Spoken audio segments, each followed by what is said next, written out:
everybody, SSA here, aka Super Suna Arashi, your coach of the Groningen Noctowls, bringing you week 9 of the PMC Season 6 as we take on Jonathan, aka Johnny GB, coach of the Seattle Metal Sounders. So, stuff is going to happen in this match, and I will address to that later on in the match itself. I will address to that after the end of this match. And there's also some other news revolving around the PMC that I will address after the match. But that is all for later. Let's just dive into this week's match. We're currently 4-4. We're currently 4-4 in this league. So we still have a massive chance on reaching playoffs. But to make it easier for us, we absolutely need to win this match. So my opponent is bringing the Darmanitan, the Steelix, the always dangerous Zeraora, the Ace-Elf, the Crobat, and his Mega, the Mega Sceptile. While I'm bringing my Metagross, my Mega Pinsir, my Infernape, Suicune, Gardevoir, and Vileplume, which is actually going to put in a lot of work in this match. Now looking at his team, I thought, alright, let's just hope he doesn't start off with Darmanitan. I can get my Metagross in because Metagross is a very strong lead from my side. So I did. I started off with my Metagross as he's actually going to start out with the one Mon that I didn't want him to start out, which is his Darmanitan. Now right away, this could also be a good thing for us so I can actually scout what this Darmanitan is going to do. He's going to U-turn, which in my head, he has to be choice. He has to be choice something, either choice Bandit or choice Scarfed. I stayed in because I was Ockerberry Metagross. So I stayed in knowing I can take a hit. If he wanted to go for a Flare Blitz, the Flare Blitz recall with the Earthquake would do amazing damage, potentially killing off the Darmanitan. He's actually going to switch out in the Steelix, which is also going to take some damage from that Earthquake. Now here I switch out into my Suicune because I did not want, my Metagross to take any damage, as he's actually going to put up the Stealth Rocks. That's kind of annoying for my Pinsir, but for the rest of the team, Stealth Rocks is not going to do that much. So it's a nuisance, but it's not that big of a nuisance. He's actually going to use Explosion, while I'm going to go for the Ice Beam, predicting he's going to switch out. And that Explosion is going to do over half the Suicune, but the Steelix is now gone. So you know what? That was absolutely a crit, by the way. So remember, if that wasn't a crit, that would have done absolutely nothing. So Steelix is now gone, Explosed himself. He's out of the picture. Now the Zeraora comes in. I didn't want to, lose my Suicune just yet. I'm learning how to preserve my mons, ladies and gentlemen. I'm preserving to switch when I need to switch and not go for the ballsy, risky moves. He's actually going to full switch on my Vileplume. That is not going to do any damage, and now I have a little bit of momentum. Now he goes into his Darmanitan, and again, I did not want my Vileplume to go down. So I, on the other hand, thought that if he's going to U-turn again, I can perhaps get a sneaky little Sleep Powder or Strength Sap off. And I click Strength Sap, and now the Crobat is lowered in attack, and we're back at full health. So here I did do the very ballsy move of staying in and click Strength Sap because I knew, well, the effect spore goes off while I was going for a Sleep Powder. So it was basically, I could have clicked anything else. But let me actually pause this, because that was a ballsy move. That was a very lucky move of my part, because he could have easily gone for like a Flare Blitz and killed off my Vileplume. But I stayed in on the off chance he did U-turn, and that for me 100% would assure me that he is choiced something, because he wouldn't if he was something else, he would have easily Flare Blitzed me at that point, killing off the Vileplume, and then he could easily go for another move later on. So it gave me the know-how that he's definitely choiced something, possibly choiced Scarfed, but at this point, Vileplume did amazingly. Vileplume was amazing in the match, and he will still be amazing in this match. Maybe he was underestimating Vileplume here, but Vileplume I took a risk there with Fire Plume and it really paid off well. So now his Crobat is asleep and I am down just to go free for another Strength Sap to get some more HP back. He's going to switch out in the A Self, excuse me, and we're gonna get a full HP back. We're just gonna get a full HP back. Now he's going to Psyshock my Vileplume, which is going to do a lot of damage. I just gone for the attack right here. I could have Strength Step again, but I did the calcs and I knew Sludge Bomb was going to do amazing damage against the A-Self. Now here I did not want to risk losing my Vileplume again because Vileplume could be important in this match. So I went into my Metagross because Metagross could tank any hit from this thing. Even a Shadow Ball, you know, we would have tanked that hit very well. Now the Psyshock comes in. He's going to switch out. I knew he was going to switch out. Pursuit trapped. A-Self is gone. Don't you love it when Pursuit absolutely works in this case? It absolutely was amazing to get rid of that A-Self with the Pursuit there. So now the Sceptile is going to come in and now we're going to get a little bit unlucky here. So Mega Sceptile is here, the Grass Dragon type against a Steel type. So there the Earthquake comes in. I knew I could take a hit. We're going to live on 11 HP. We're going to click Meteor Mash and we're going to miss. Yes. So here I was like, alright Metagross, you did all you could. I'm going to Bullet Punch to do a little bit of chip damage to the Sceptile. And then the Earthquake will take Metagross down. Meteor Mash would have absolutely demolished Sceptile here. Even if he did live, the Bullet Punch after would have killed off and we would have still have Metagross here. But it is what it is.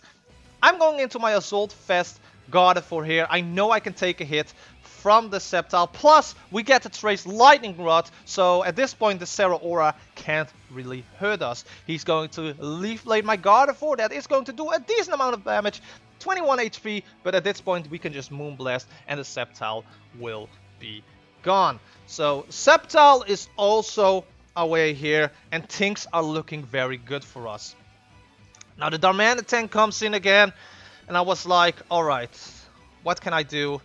Gardevoir, you've done enough. Let him U-turn, let him kill me off because that gives me some more momentum in this match. So Darmanitan goes away to his side and he's actually going to go into Zeraora because the Lightning Rod Gardevoir is now gone. I'm going into my Vileplume again. Now again, Vileplume was amazing in this match. So he's going to Fake Out me first to do some damage. That's all fine by me. We're going to get some Black Sludge damage. I did the calculations and I knew we could live a Plasma Fist. I click Strength Sap here from the off chance that we did live. And we live on 9 HP. So we live, Strength Sap will connect. We will get all our HP back. And the Zeraora is now down to -1 attack. Now Zeraora will go out here because now he can't do anything against my Vileplume. And he's actually going into his Crobat. I went for the Sludge Bomb here because there was no point for me going for Giga Drain, and if he wanted to stay in, Sludge Bomb would have done more, could have potentially poisoned him, so Sludge Bomb was the less risky play. I'm switching out my Suicune. I'm going to switch out my Vileplume to go into my Suicune because Suicune can actually take this thing head on. So Crobat is still asleep. We'll get some Black Sludge damage, Black Sludge recovery back. We will get some leftovers recovery back. And there was for me no point to click just a move. There was for me no, no risk to do something else. I'm just going to Scald. On the off chance he wakes up and we get a burn on the Crobat, that would have been amazing. So at this point, the Scald was the play. Now again, he's falling asleep. And here I was like, alright, Ice Beam has a chance to maybe kill with a crit. It didn't kill. And he will get some Black Sludge damage back. And at this point, I just needed to keep clicking Ice Beam. Because Ice Beam did do the job. Now he's going to wake up. He's going to roost. That's going to make this a little bit more difficult. So, I don't know, I went for the Scald here on the off chance he did wake up again, because Scald at that point did kill the Crobat. My apologies for that. We did get the burn though, so what I just said did happen. So I was very lucky there as well with the Scald burn. So now Crobat is crippled enough. And at this point, you know, he's going to try to roost to get as much HP back so he can perhaps whittle down my Suicune.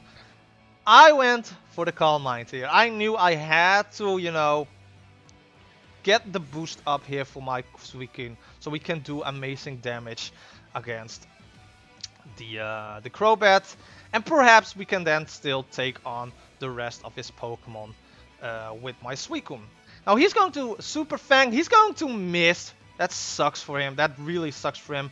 We're gonna get the Scald off. As you can see, that is going to do, I would say 30%, about 30%. And meanwhile, my Suicune is getting some leftovers recovery. And with the burn, you know, he's not going to do well. So he has the Super Fang to whittle down my Suicune. I'm going for another Calm Mind here. Looking back to it, I should have just Ice Beamed. I should have just Ice Beamed here. But I got a little bit greedy here with my Suicune. But I know he cannot kill me off. So he's gonna get some burn damage. He's actually going to Super Fang me again. Again, you know, whittling down my Suicune. And I just went for a Scald here. I went for a Scald here in the off chance he wants to switch out into, you know, the Darmanitan. Again, I should have just Ice Beamed and killed this thing off, because with the Black Sludge recovery, the burn will not kill off the Crobat. So the Crobat gets another opportunity to Super Fang me. He's going to miss, but I should have just Ice Beamed. I think Ice Beamed at this point would have killed. We're now going to get a crit. Would have loved to have the crit before, but it is what it is. The Crobat is now gone, so my Infernape is looking very good against his team, which is still the Zeraora and the Darmanitan. And I have Earthquake on my Infernape, which is a Choice Scarf Infernape. So, you know, Suicune will go down. He did his job. He did take down the Crobat. Suicune did his job.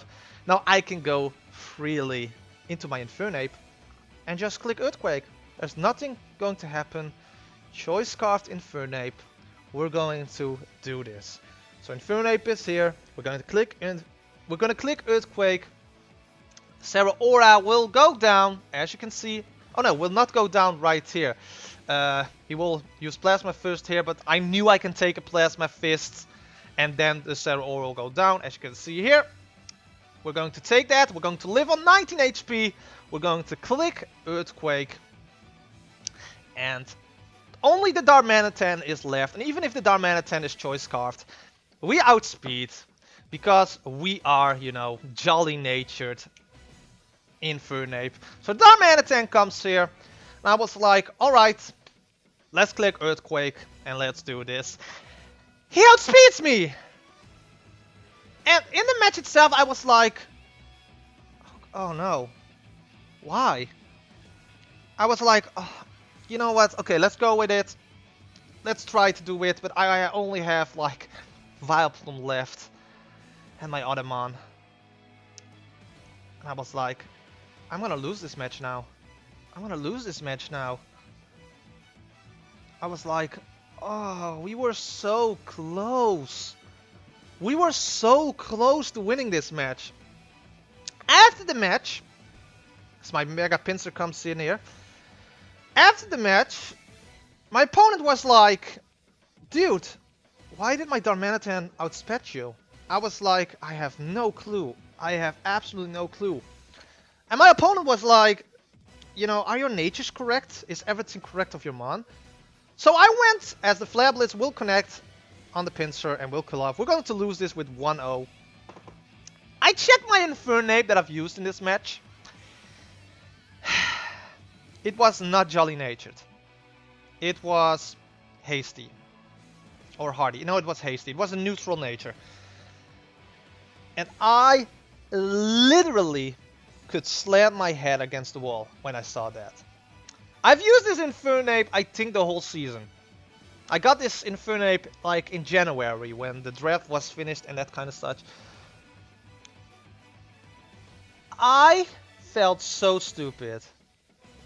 I felt so stupid because I look back when I asked somebody to gen this for me, and I never put in the nature. I never put in the nature of the Infernape. So I got a neutral nature Infernape from the one who gen for me, and I felt so bad. I felt so bad because we could have won this match with 3-0, which would have been amazing. It would put us in a big step reaching playoffs. And I know this could happen to the best of us. I know it happened to somebody. I'm not the first one which this happened to. But still, you feel so stupid, you know, losing a match because of a failure of a nature in one of your mons. And again, I could have literally slammed my head against the wall when I saw the reason that my Infernape didn't outspare the Darmanitan. Because I played great in this match. I played amazingly. I played amazingly with the Vileplume. I played amazingly, you know, getting rid of the Mega Sceptile with my Godfor. I had a pretty good match. And then losing it by this, it just sucks. It just sucks. So we're now 4-5 with, I believe, -3. But, and there is a reason why this video is late, by the way, because I did not got the replay. I actually got the replay on the day I'm recording this, which is the Monday. I will put this video up ASAP. But yesterday, my Week 10 match, Phantom Bass, coach of the New York Cosmos, I was like, you know, hit me up when you can do the match. He was like, okay, I'm gonna let you know when we can do our match. And yesterday, Sunday, he informed me that he didn't have a lot of time to do our match. So he was like, you know, you were available whole weekend. You get the forfeit win. I just don't have a lot of time. And I was like, okay, you know, I appreciate the honesty. I rather do my matches and get the matches out. But if there's no other way, there's no other way. So we're gonna get the forfeit win in Week 10. Meaning that we will end this season on 5 wins, 5 losses with a differential of 0. So a pretty average season if you ask me. But there's still... I'm still waiting for all the other matches and all the other stats. And, you know, all the... You know, when every stats are here, we can actually see the rankings of the PMC regular season. So I'm still in doubt whether I'm not going to reach playoffs. So if we are going to reach playoffs, I will put it on Twitter. I will of course put it on Twitter. Follow me on Twitter. I will probably make a video talking about the regular season, and then in that video I can say if I reach playoffs, yes or no. But for us, the Groningen Noctowls, the PMC Season 6 regular season is over. This is the last match, again, just to clarify. Next week, we won't have a match. Week 10, we get a forfeit win against the New York Cosmos because he didn't have a lot of time to do the matches. So it's all, you know, we're now in the waiting position to see if I reach playoffs or not, which was the goal for me this season. So we're ending this season with kind of a salty taste, where we're ending this season in a match where I lose because of a bad-natured mon, and we're getting a forfeit win, which kind of sucks because again I rather do my matches and just, you know, get the matches out there on YouTube. But it is what it is. It is what it is. So regular season of the PMC, we're done. It's all up for grabs still, if we're gonna reach playoffs, but we'll see what happens. I will definitely make a video talking about the regular season, and then if we reach playoffs, we're just gonna continue on with the playoffs in the PMC. I want to thank Johnny GB for this match. He felt really bad. He should not feel bad. It was my mistake of bringing a bad-natured mon for not, noticing that it was a bad-natured mon. He played pretty well. He made some questionable moves, but I did that as well in this season. But it is what it is. His link will of course be in the description below, as well as all the other coaches in the PMC, as well as all the social media links to the PMC. If you did enjoy this match, don't forget to hit a like button, comment, share this video with others, slash the subscribe button down below, and hit the bell icon, because then you get notified every time I upload a new video, and that is sincerely appreciated. Again, hopefully I will bring out a video soon discussing the regular season and if we are going to reach playoffs, but just follow me on Twitter. It's easier way to find out all the latest info. But I want to thank you guys so much for watching the BBL Week 6 match against Max Rapture, coach of the Tasmanian Toxicroaks. Hopefully will be up in the upcoming days as well. Everything that happens in that match I will address in that video. But I want to thank you guys so much for watching. Again, my apologies for the long outro every week, but I just like to talk about Draft League. I like to talk about the matches. I like to talk in general. Thank you guys so much for watching, and until next time. Bye bye!